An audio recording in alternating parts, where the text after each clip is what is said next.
Confederation of African Football officials who toured Mombasa Municipal Stadium are impressed with the considerate progress Mombasa County Government has made so as to improve the county stadium, and that's ahead of the CHAN Championship scheduled for 2018. A high-level delegation from CAF led by Vice President Almani Kamara and also the Secretary General Hicham El Amani have pointed out that a lot still needs to be done for Mombasa City to be ready for CHAN Championship in 2018.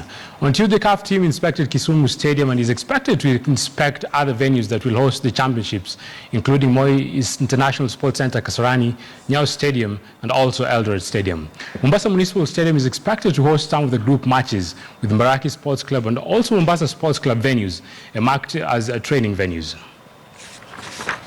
In a very confident manner, hoping that at the end of the day and after the tournament as well, we will provide a great legacy with the beautiful infrastructure to the youth of Mombasa here.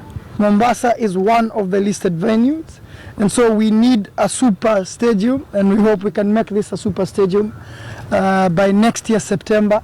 We have to have finished the work.